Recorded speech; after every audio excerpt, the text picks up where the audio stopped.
Les amis, alors, euh, aujourd'hui, comme nous sommes le 31 mai, l'Église nous fait clore le mois par une relecture d'une partie de l'Évangile de Luc que nous avons déjà lu au moins 2 fois, mais qui a à voir avec, vous savez, c'est ce magnifique cantique qu'on appelle le Magnificat. Pourquoi? Parce que, eh bien, traditionnellement, le mois de mai dans l'Église, je suppose, vous le savez tous, est dédié en particulier à la Vierge Marie. Et donc typiquement, ça veut dire qu'à toutes les messes du mois de mai, en effet, on termine par un chant à Marie. Et donc l'Église veut marquer la chose, et quoi de mieux que le Magnificat pour parler de Marie. Donc nous allons relire ce texte qui se trouve donc dans l'évangile de Luc, au premier chapitre, les versets 39 et 56, et qui est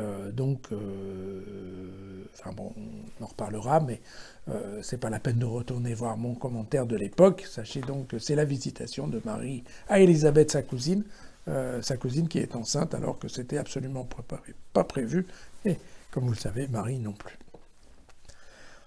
En ce temps-là, Marie partit en hâte pour se rendre dans le haut pays, dans une ville de Juda. Elle entra dans la maison de Zacharie et salua Élisabeth. Or, lorsque Élisabeth entendit la salutation de Marie, l'enfant bondit en son sein et Élisabeth fut remplie du Saint-Esprit. Elle poussa un grand cri et dit « Tu es bénie plus que toutes les femmes, béni aussi est le fruit de ton sein.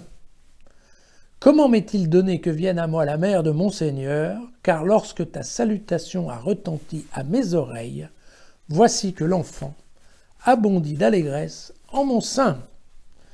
Bienheureuse celle qui a cru, ce qui lui a été dit de la part du Seigneur s'accomplira. » Alors Marie dit, mon âme exalte le Seigneur, et mon esprit s'est rempli d'allégresse à cause de Dieu, mon Sauveur, parce qu'il a porté son regard sur son humble servante.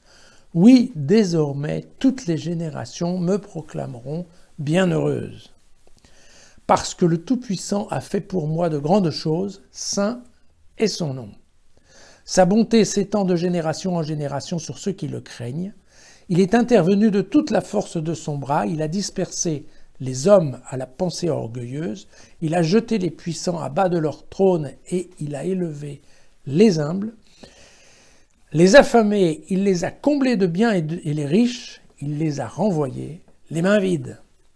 Il est venu en aide à Israël, son serviteur, en souvenir de sa bonté, comme il l'avait dit à nos pères, en faveur d'Abraham et de sa descendance pour toujours. Marie demeura avec Élisabeth environ 3 mois, puis elle retourna chez elle. Voilà.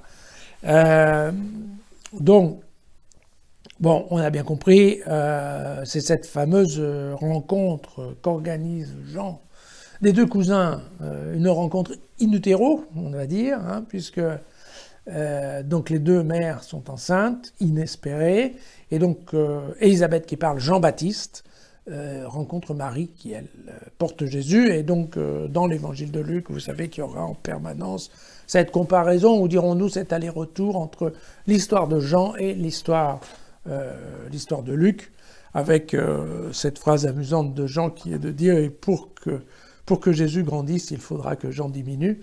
Et donc voilà, c'est le début de cette histoire. Je dois vous rappeler que personne n'a aucune idée sur l'enfance de Jésus, et que donc ce sont des textes complètement romancés, romanesques, et que donc chacun des évangélistes qui a cru nécessaire de retracer la vie de Jésus dans son entier a été quelque part un peu inventé, voilà, la vie de Jésus enfant. Et donc, chacun fait un peu comme il peut pour la création littéraire de cet endroit. Et donc, vous voyez que Luc, en effet, a été assez bon. Il a été chercher cette partie de prière de Magnificat. C'est un patchwork de différentes citations de livres bibliques assez anciens, et donc il a mis bout à bout d'une façon assez intelligente, bien entendu, pour que ça puisse paraître être une prière tout à fait sereine de Marie à la nouvelle de cette naissance. Voilà. Eh bien, voilà. Encore une fois, voilà, c'est quand même beau, hein, cette prière.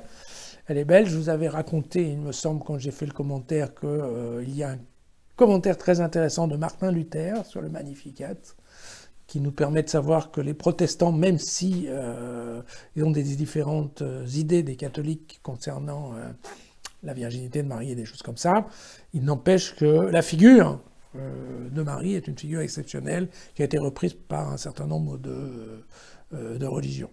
Et bien entendu, il est important, en effet, de considérer ce passage comme un des passages clés des évangiles. Voilà, passage que vous pouvez relire, ainsi que le commentaire dans jésusfacile.com. D'ailleurs, vous pouvez retourner à des choses. Ce passage du Magnificat, il a été lu 2 fois, normalement, au mois de décembre, parce que c'est vraiment, voilà, au début de l'Avent, quand on parle de ça, vous pouvez le retrouver en passant par la fenêtre, par les évangiles, et c'est l'évangile de Luc. Il n'y a que Luc qui parle du Magnificat. Voilà. Et puis, si la vidéo vous a plu, vous la faites circuler. Moi, je vous dis à demain.